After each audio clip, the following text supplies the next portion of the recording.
ఇప్పుడు రేవంత్ రెడ్డి అంటే ఆయన ఓ చిల్లర, ఆయన ఇప్పటికీ చాలాసార్లు చిల్లర మాటలు మాట్లాడిండు. ఆయన మాటకు క్రెడిబిలిటీ ఉంది అసలు?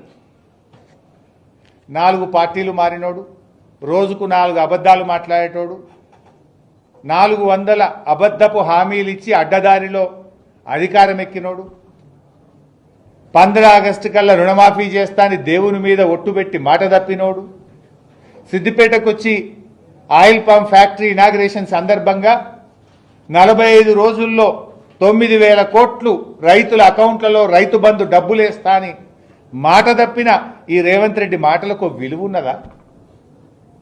అబద్ధాలు చెప్పుడు, అడ్డమైన మాటలు మాట్లాడుడు, అడ్డదారిలో అధికారాన్ని అనుభవించుడు, అబద్ధాల గారెడితో కాలం వెల్లదీసుడు తప్ప నువ్వు చేసింది ఏమైనా ఉన్నదా రేవంత్ రెడ్డి? దేవుని మీద ఒట్టుబెట్టి, కనబడ్డ దేవుని మీద ఒట్టుబెట్టి రుణమాఫీ ఎగబెట్టింది నువ్వు కాదా? సిద్దిపేటకు వచ్చి 45 రోజుల్లో రైతు బంద్ వేస్తా అని 65 రోజులైనా రైతు బంద్ ఎగబెట్టింది నువ్వు కాదా?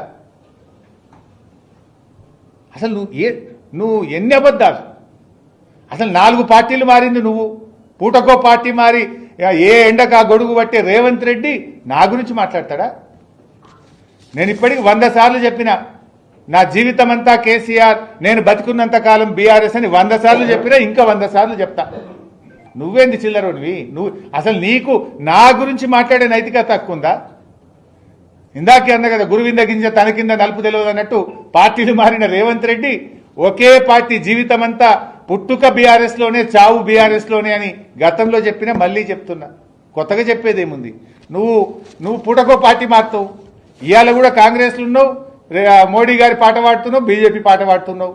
నువ్వు రేపేడుంటావో తెలియని నువ్వు నా గురించి మాట్లాడేది?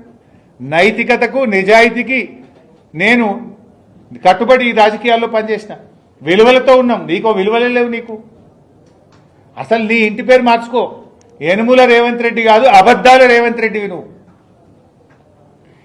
నీ ఇంటి పేరు మార్చుకోవాలి నువ్వు.